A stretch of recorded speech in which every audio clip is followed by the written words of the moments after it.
Éxodo 24. Dijo Jehová a Moisés: sube ante Jehová tú y Aarón, Nadab y Abiú, y 70 de los ancianos de Israel, y os inclinaréis desde lejos. Pero Moisés solo se acercará a Jehová, y ellos no se acerquen, ni suba el pueblo con él. Entonces, recordemos que Moisés estuvo en el monte Sinaí cuando Dios le dio las leyes y las ordenanzas que leímos desde Éxodo capítulo 20 al capítulo 23. Aparentemente, antes de que Moisés descendiera de la cima de la montaña, Dios le dijo que tenía que volver con Aarón, con sus 2 hijos, Nadab y Abiú, y con 70 de los ancianos. Ahora bien, Aarón tenía 4 hijos, pero aquí está mencionando solamente a 2 de ellos, a Nadab y Abiú, y hay que tenerlos en mente porque más adelante sucederá una historia trágica con ellos que nos deja mucho aprendizaje. También menciona a los 70 ancianos. ¿De dónde salieron esos 70 ancianos? Pues son los que eligió Moisés de acuerdo al consejo que le dio su suegro Jetro de la necesidad de delegar. Y aquí nos está diciendo que los está invitando, pero hace una aclaración que únicamente Moisés, o sea, él solo se podría acercar a Jehová y los demás no, y tampoco el pueblo. Los demás tenían que mantenerse a cierta distancia. Entonces, esto es relevante porque esta distancia que Dios está poniendo, que dice, nadie, los demás no se podrán acercar a mí, tendrán que estar a una distancia, nos está enseñando que entre el pecador y Dios hay una distancia, hay una brecha, hay una separación. El pecador no se puede acercar a Dios, es lo que estamos viendo aquí. ¿Por qué? Porque Dios es un Dios santo y Dios aborrece el pecado, ¿no? Entonces no se puede acercar a Él. Sin embargo, esto lo vemos que así era en el Antiguo Testamento bajo la ley, pero ahora estamos bajo un nuevo pacto, estamos bajo la gracia. Y vamos a ver Hebreos 10:19.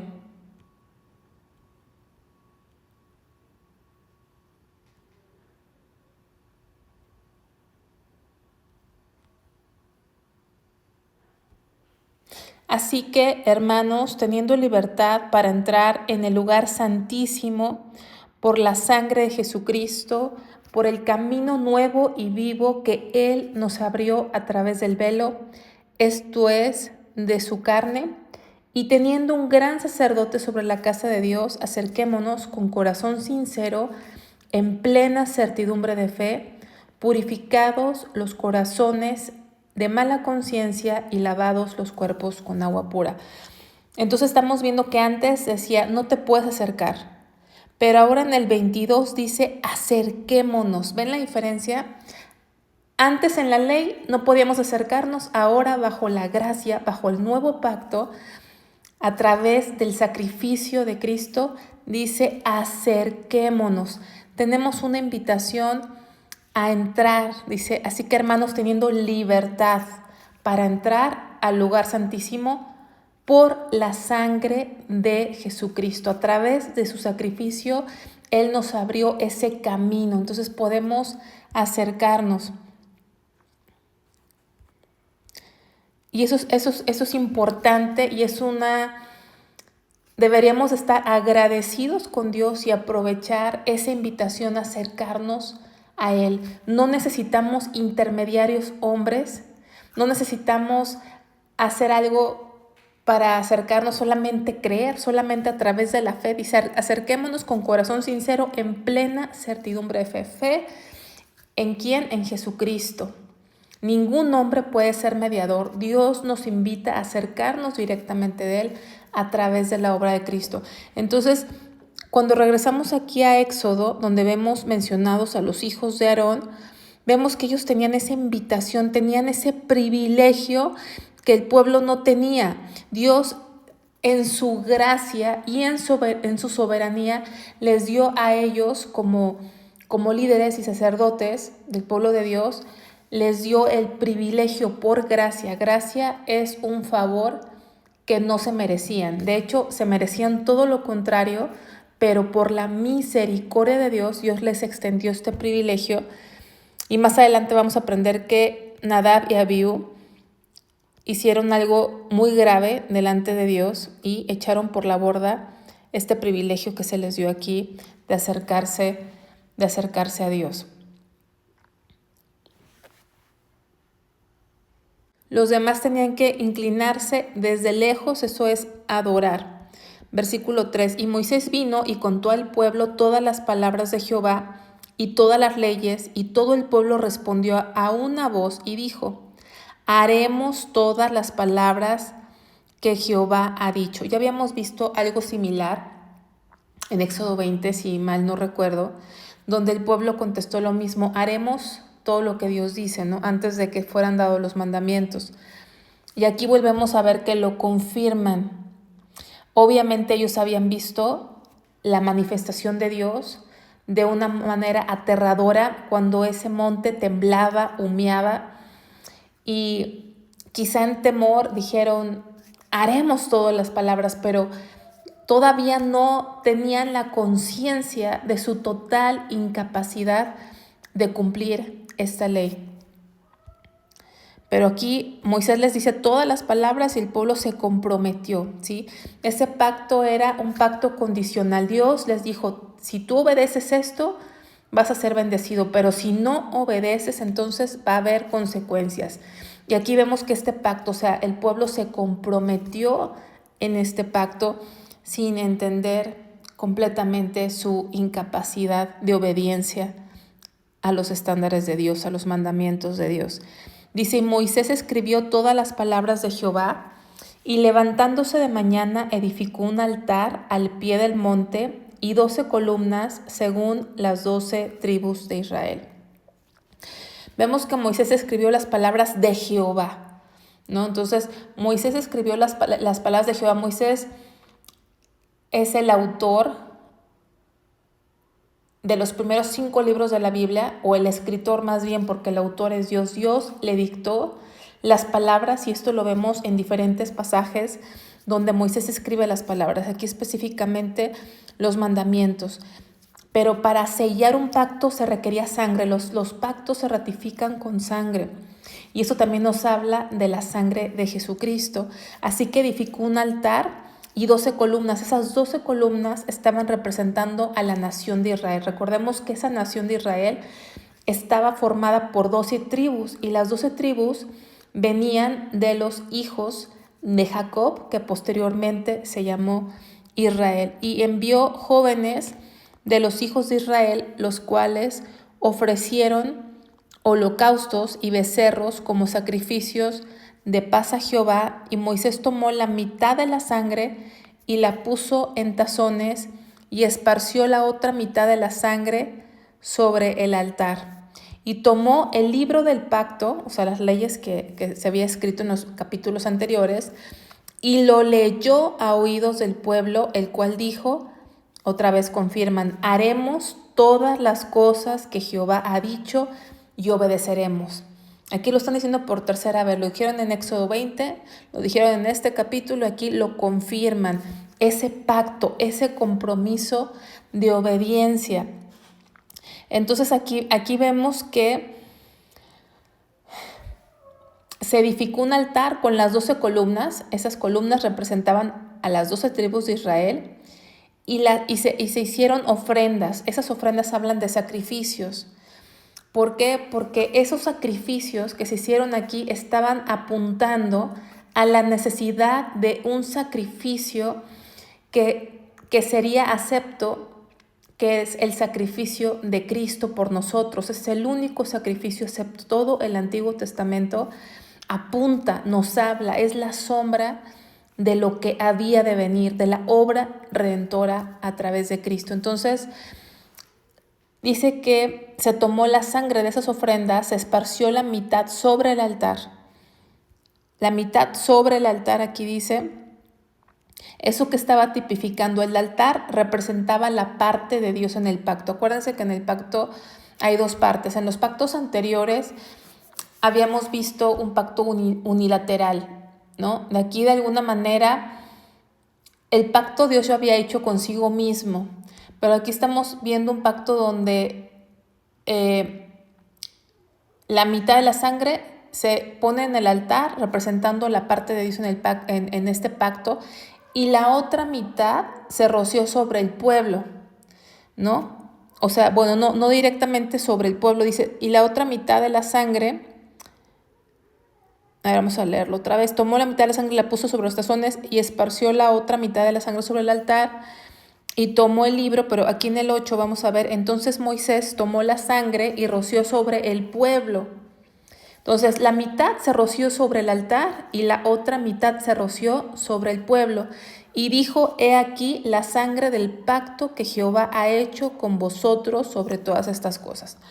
Entonces la mitad fue sobre el altar y significaba que era la parte de Dios en el pacto. La otra mitad se roció sobre el pueblo, mostrando que ellos eran la otra parte del pacto y que estaban determinados a cumplir su parte. Entonces, este esparcimiento de la sangre sobre el altar, esta ceremonia que acabamos de leer, fue una ceremonia impresionante.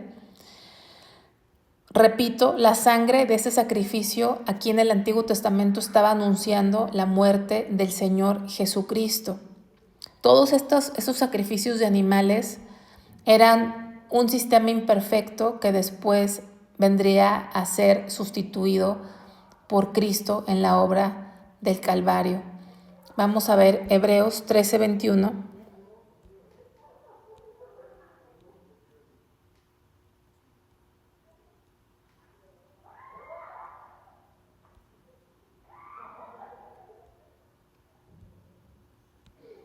Mucho ruido.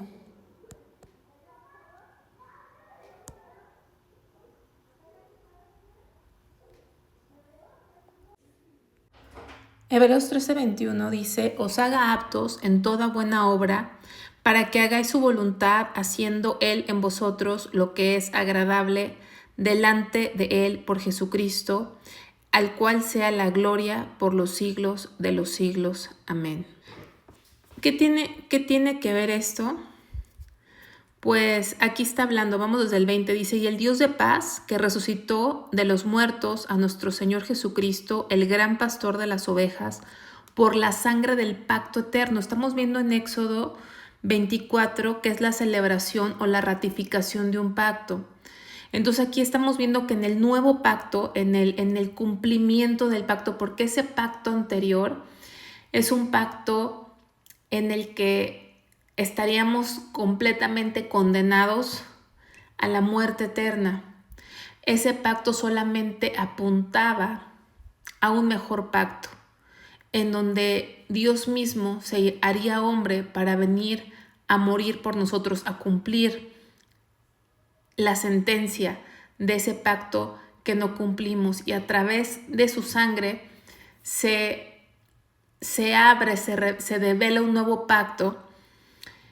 Y este pacto eterno es un pacto muy especial, porque en este pacto no solamente nos salva, nos da vida eterna, nos perdona, sino que dice que nos hace aptos en toda buena obra para que hagamos la voluntad de Dios. Hemos dicho que cuando el pueblo dijo haremos todo lo que está escrito, eran incapaces de hacerlo. Pero ahora en el nuevo pacto, o sea, a través del sacrificio de Cristo, no solamente fuimos perdonados, sino que recibimos el poder espiritual para ser aptos, para ahora sí hacer la voluntad de Dios, haciendo Él en vosotros lo que es agradable delante de Él por Jesucristo, en donde en este pacto Dios mismo viene a vivir dentro de nosotros, y es Él el que hace las cosas que le agradan. Entonces es importante entender esta parte del pacto, ¿no? Que Dios no solamente nos perdona, nos da vida eterna, sino que Él mismo a través de nosotros hace aquello que le agrada al Padre, lo cual antes no teníamos la capacidad de hacer. Vamos a Primera de Pedro 1:2.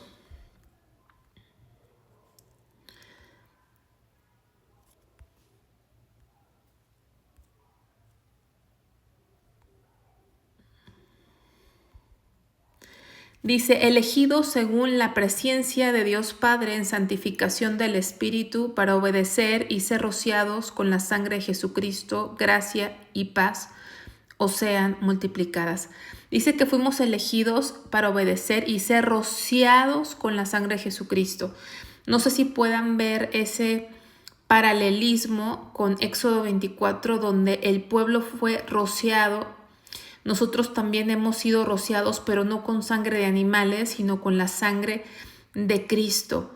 El que a través de su sangre ratifica el nuevo pacto en el que estamos. Repito, en el anterior no podíamos acercarnos a Dios. En el anterior éramos culpables y la sentencia era la muerte. En el nuevo pacto no solamente somos perdonados, sino que ahora somos invitados a acercarnos a Dios. Y también somos capacitados para hacer la voluntad de Dios. Vamos a seguir leyendo. Dice, habíamos leído, entonces Moisés tomó la sangre y roció sobre el pueblo y dijo, he aquí la sangre del pacto que Jehová ha hecho con vosotros sobre todas estas cosas. Y subieron Moisés y Aarón, Nadab y Abiú y los 70 ancianos de Israel, y vieron al Dios de Israel, y había debajo de sus pies como un embaldosado de zafiro, semejante al cielo cuando está sereno, mas no extendió su mano sobre los príncipes de los hijos de Israel, y vieron a Dios, y comieron y bebieron. Bueno, aquí vemos un pasaje muy interesante porque dice que vieron a Dios. Vieron al Dios de Israel. ¿Quiénes? Bueno, dice Moisés, Aarón, Nadab y Abiú y los 70 ancianos. Entonces, ¿cómo es que vieron a Dios cuando la Biblia nos enseña que nadie puede ver a Dios? Vamos, por ejemplo, a 1 Timoteo 6:16, que hay otras citas, pero pues no vamos a terminar. Entonces, vamos a usar esta cita. 1 de Timoteo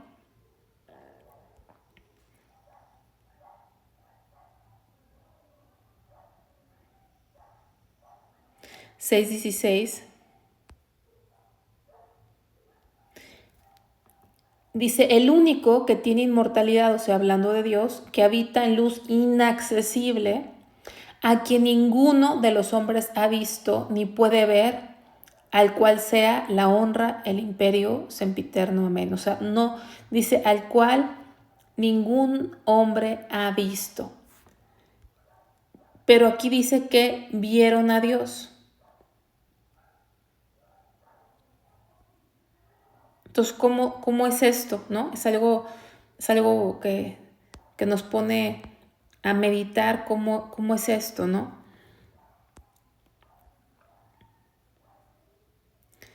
Dice, vieron al Dios de Israel y había debajo de sus pies como un embaldosado de zafiro semejante al cielo. Algo interesante es que aunque dicen vieron al Dios de Israel, no nos dan ninguna descripción. O sea, fue algo muy reservado para ellos. Y dice que había debajo de sus pies como un embaldosado, o sea, parecería que tenía pies, ¿no? Y luego el 11 dice, mas no extendió su mano sobre los príncipes de los hijos de Israel y vieron a Dios y comieron y bebieron. Habla de manos y pies, pero no da mucha descripción, no nos da una descripción de la que posteriormente pudiésemos hacer una imagen, porque nuestra naturaleza pecaminosa es idólatra, queremos a fuerza hacer una imagen.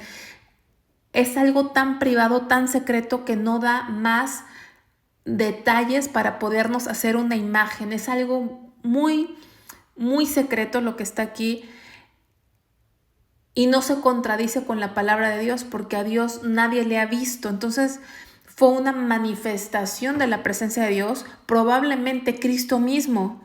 Probablemente vieron a Cristo mismo. ¿Cuál Cristo? Pues el que vino después a través de María. Pero ¿cómo puede ser si no había venido? Porque Cristo siempre ha existido.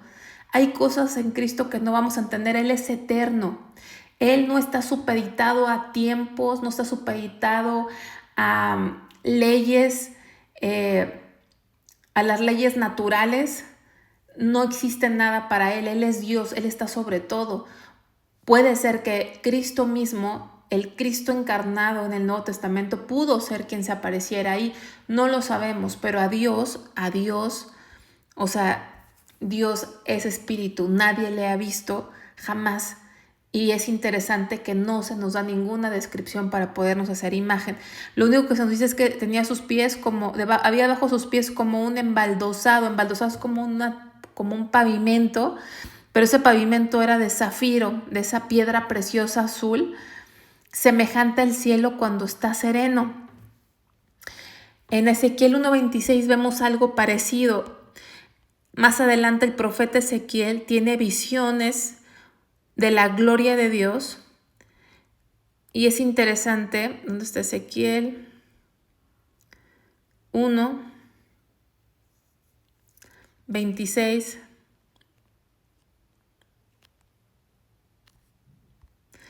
Aquí está describiendo una visión que tuvo la gloria de Dios. Dice, y sobre la expansión, o sea, sobre el firmamento que había sobre sus cabezas, se veía la figura de un trono que parecía de piedra de zafiro, y sobre la figura del trono había una semejanza que parecía de hombre sentado sobre él.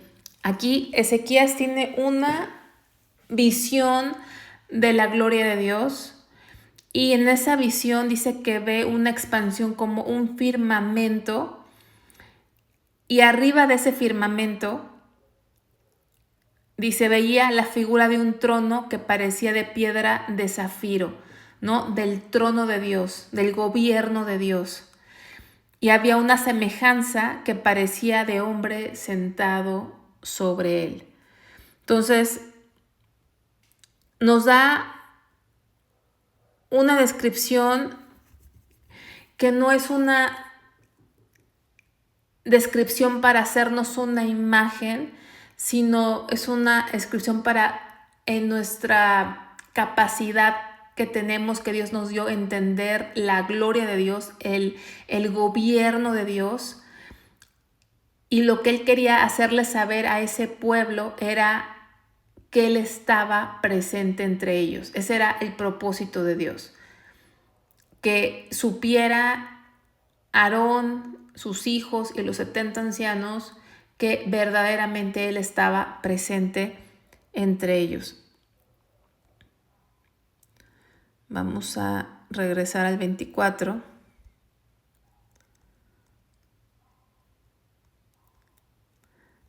Estamos en qué versículo. Dice, y vieron al Dios de Israel y había debajo, entonces ya dijimos, a Dios no le ha visto, pero Dios sin embargo puede manifestarse, se ha manifestado en columna de fuego, en columna de nube,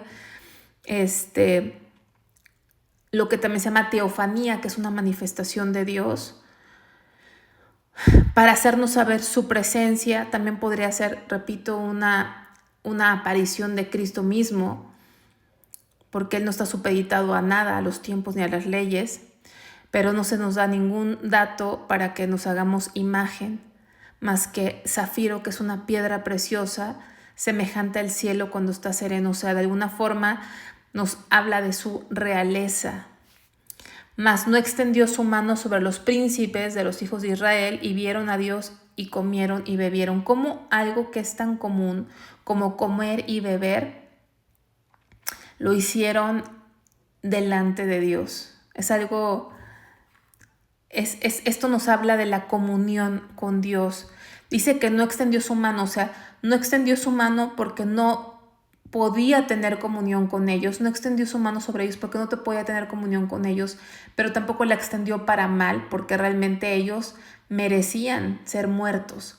Entonces Dios tuvo la misericordia de no extender su mano para matarlos, porque es un Dios santo y ellos merecedores de la muerte, pero tampoco extendió su mano para tener una comunión con ellos, porque eran pecadores. Entonces aquí dice que vieron a Dios, comieron y bebieron, o sea, tuvieron esa comunión con Dios.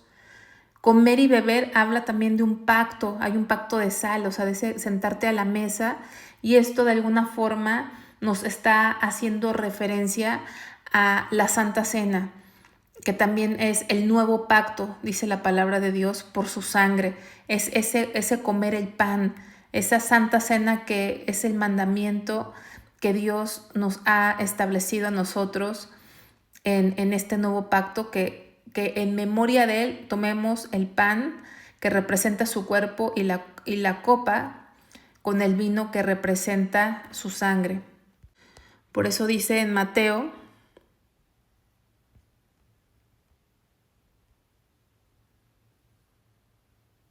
26, 28,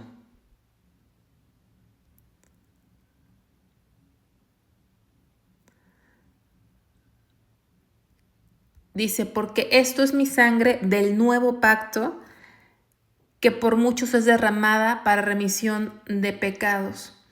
¿No? Entonces, aquí está hablando, y mientras comían, tomó Jesús el pan y bendijo y lo partió y dio a sus discípulos, tomad, comed, esto es mi cuerpo. Y tomando la copa y habiendo dado gracias, les dio diciendo, bebed de ella todos, porque esto es mi sangre del nuevo pacto, que por muchos es derramada para remisión, o sea, para perdón de pecados. Y vemos que en Éxodo hubo un antecedente de la mesa del Señor que dejó establecida Jesús mismo, que hiciéramos todo eso, todas las veces que pudiésemos lo hiciésemos en memoria de Él.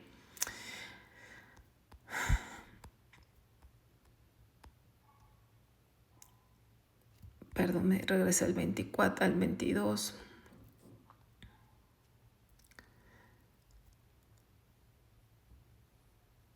Dice, vamos a seguir, versículo 2. Entonces Jehová dijo a Moisés, sube a mí al monte y espera allá, y te daré tablas de piedra y la ley y mandamientos que he escrito para enseñarles. Cómo Dios se tomó el tiempo de darnos los mandamientos escritos. Es tan importante que no los podemos dejar a la memoria, porque la memoria se nos olvida o al rato los cambiamos, los modificamos, los malinterpretamos. Tenían que estar escritas y Él mismo dijo, sube a mi monte y espera allá, porque te voy a dar estas tablas, te las voy a escribir en tablas de piedra, la ley y los mandamientos que he escrito para enseñarles.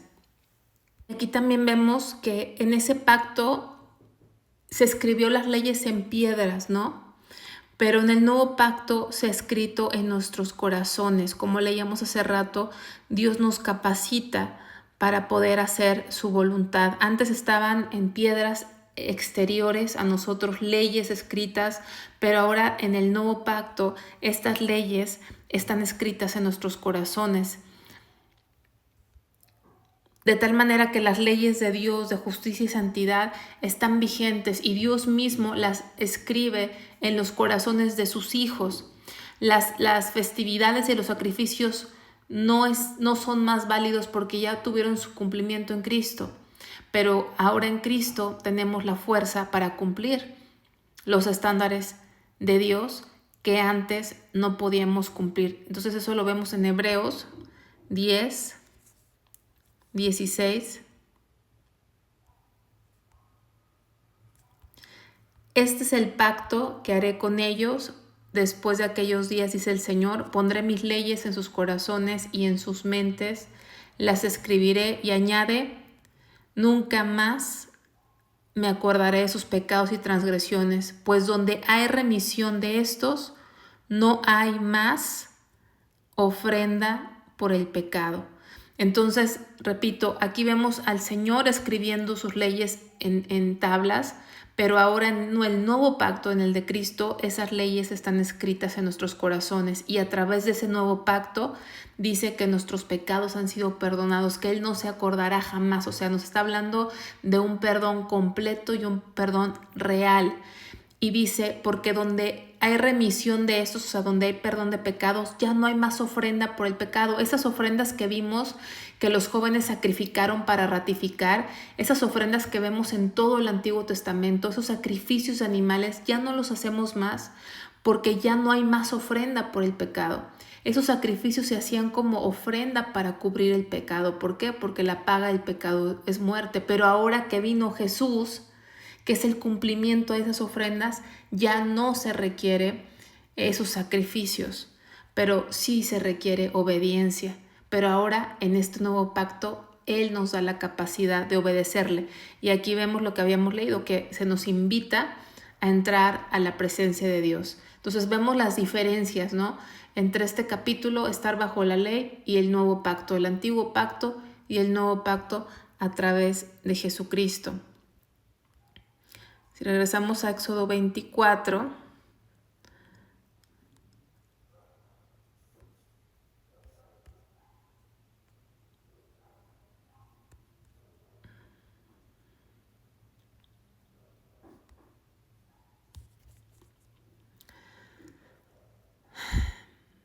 dice, vamos a seguir.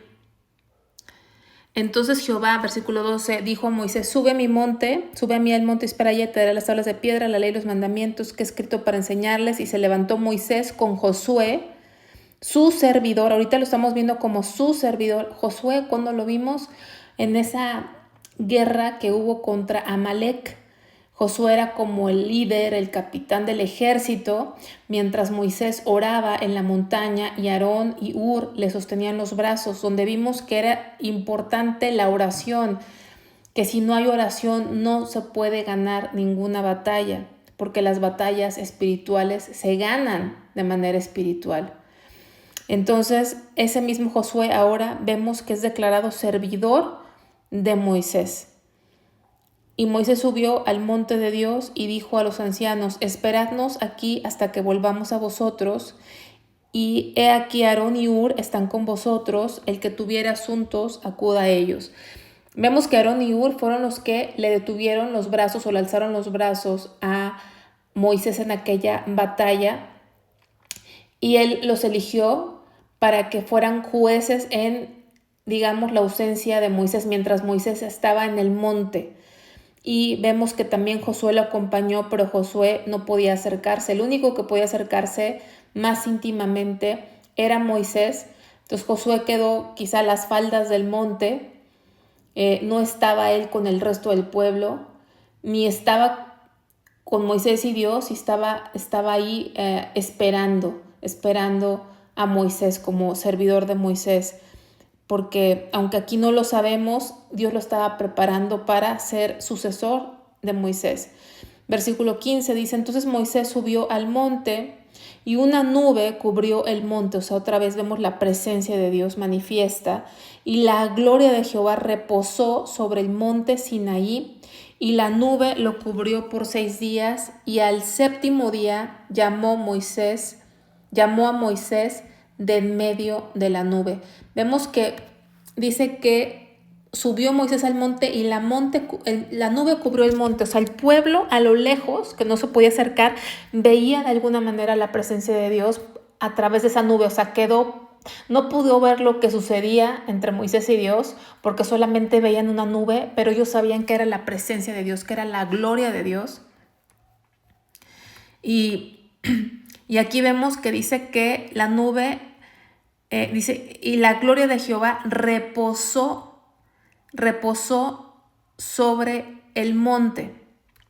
Y esa palabra reposó es una palabra hebrea, Sakán, S-A-K-A-N, por escribirlo de alguna manera, Sakán. Esta palabra quiere decir habitar, residir como residió la Shekinah, la gloria de Dios en el tabernáculo. O sea, en el tabernáculo que se va a describir en los siguientes capítulos. Esa palabra reposó es la misma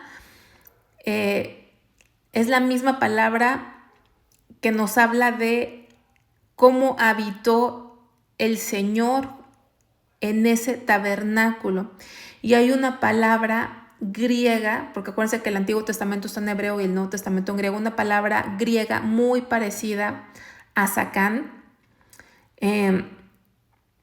que es que no, que es parecida, y también significa reposar, habitar, y esa palabra está en Juan 1:14.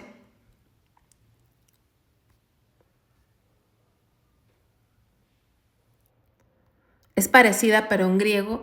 Dice, y el verbo, o sea, Cristo fue hecho carne y habitó entre nosotros y vimos su gloria, gloria como del unigénito del Padre, lleno de gracia y de verdad. Esta palabra, y habitó entre nosotros, es muy similar a esta palabra hebrea que acabamos de leer, donde la gloria de Dios reposó sobre el monte, de la misma manera que la presencia de Dios reposó sobre el tabernáculo, habitó sobre el tabernáculo, y es la misma palabra muy similar a esta, donde Cristo mismo habitó entre nosotros, ¿sí? Entonces vemos a un Dios que quiere habitar entre nosotros, entre su pueblo, y es de sorprendernos porque nosotros los hombres somos como la nada en un universo infinito, y el Dios creador del universo desea habitar entre nosotros, no porque Él se beneficie de nosotros, sino porque Él es tan bueno que quiere beneficiarnos con su presencia, quiere bendecirnos con su presencia. Es algo que nuestra mente no alcanza a entender. No hay muchas cosas que no vamos a entender en esta tierra, la magnitud de la misericordia de Dios, de un Dios que desea habitar sobre su pueblo. Dice, la gloria reposó sobre el monte. La gloria de esa manera reposó, habitó sobre el tabernáculo. De la misma manera que Jesús vino y habitó entre nosotros, y ahora habita en el corazón de aquellos que han puesto su fe en Él. Y dice, y el séptimo día llamó a Moisés de en medio de la nube, y la apariencia de la gloria de Jehová era como un fuego abrasador, o sea, abrasador es consumidor, en la cumbre del monte. Ya había visto Moisés esa manifestación de Dios en la zarza ardiendo cuando fue su llamado. Ahora se manifestaba como un fuego abrasador, un fuego que purifica, ese fuego que a los pecadores consume, pero a los hijos de Dios purifica, en la cumbre del monte, a los ojos de los hijos de Israel.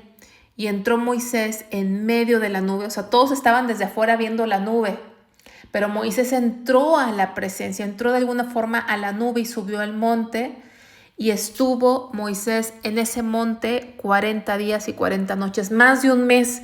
El número 40 en la Biblia es prueba. La prueba no fue tanto para Moisés, fue para el pueblo, que estuvieron 40 días en espera. ¿Y qué sucedió con ellos? ¿Qué hicieron? Fue una prueba para ellos porque estuvieron, aunque veían la nube y veían la manifestación de Dios, esos 40 días en que estuvieron en espera fueron probados, y vamos a ver si pasaron la prueba o no pasaron la prueba en los siguientes capítulos.